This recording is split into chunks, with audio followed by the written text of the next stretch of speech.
આપ નિહાળી રહ્યા છો જનતાની જમાવટ આઝાદી સમાચારોની।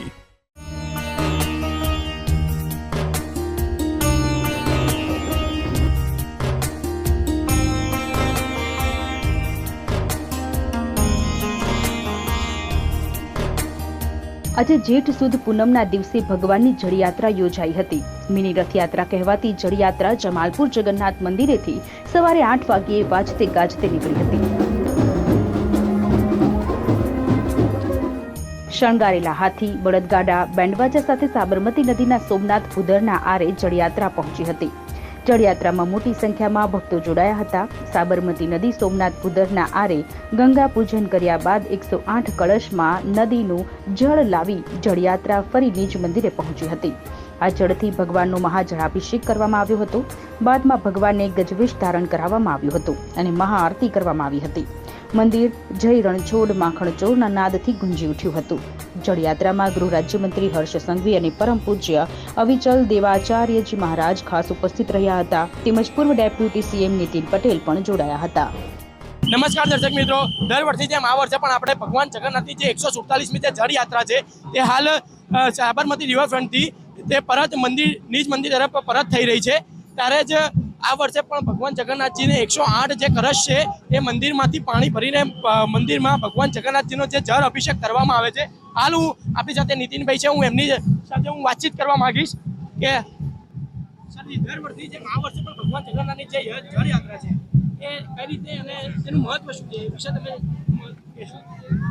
વર્ષોથી દાયકાઓથી પ્રણાલીગત રીતે રથયાત્રા પૂર્વે જળયાત્રા હોય છે અને આજે પૂનમના દિવસે અહીંયા સાબરમતી મૈયાનું, નર્મદા મૈયાનું પૂજન કરી અને પૂજ્ય મહારાજશ્રીના, પૂજ્ય સંતશ્રીઓના અને મહેમાનશ્રીઓના વરદ હસ્તે નદીમાંથી પાણી મેળવી એનું પૂજન કરી અને આ ભવ્ય શોભાયાત્રા લઈ જઈ અને મંદિરમાં ભગવાનની મૂર્તિઓને જળાભિષેક કરવામાં આવે છે।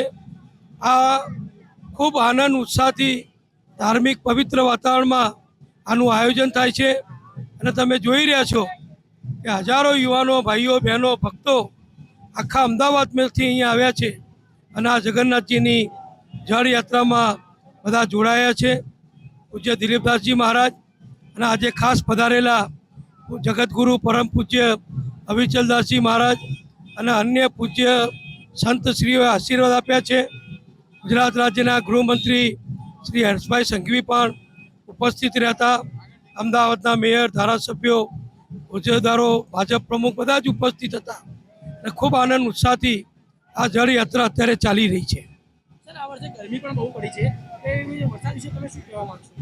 ને ગરમી તો ઉનાળાની સિઝન છે, ચોમાસું આવી રહ્યું છે, બફારો વધારે થાય છે, વરસાદ સારો પડે એટલે બધું સારું થશે। ભગવાન જગન્નાથજી આખા દેશમાં અને ગુજરાતમાં ખૂબ સારો વરસાદ આપે, બધી નદીઓ, બંધો બધા ભરાઈ જાય અને પાણીની ખૂબ સારી વ્યવસ્થા આખા વર્ષો દરમિયાન થઈ જાય એવી ભગવાનને પ્રાર્થના। ભગવાન જગન્નાથની 147મી રથયાત્રા છે। આ એનો જળજીરીનો વરઘોડો છે। અહીંયાથી નદીમાંથી જળ લઈને ભગવાનનો અભિષેક કરવામાં આવે છે અને રથયાત્રાની ઓફિશિયલ શરૂઆત થાય છે। આવા પ્રસંગે ભગવાન જગન્નાથની ગુજરાત ઉપર કૃપા ઉતરે, વરસાદ સારો થાય, કોમી એકલાસ રહે, શહેરમાં અને ગુજરાતમાં ઉન્નતિ થાય તેવી પ્રભુને પ્રાર્થના કરું છું। પોલીસ તંત્રને અભિનંદન છે અને મને ખાતરી છે કે કોઈ અનિચ્છનીય બનાવ વગર રથયાત્રા રંગે ચંગે પાસ થશે। ભગવાન જગન્નાથજીની 147મી રથયાત્રાનો પ્રારંભ થઈ રહ્યો છે ત્યારે આજે જલયાત્રા હોય છે।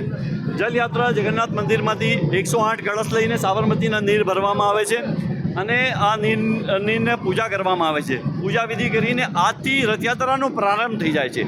એટલે જે પ્રોગ્રામો રોજ થશે, અલગ અલગ પ્રોગ્રામો થશે અને ભગવાન જગન્નાથજીની જે આશીર્વાદ લોકોને મળતા રહેશે।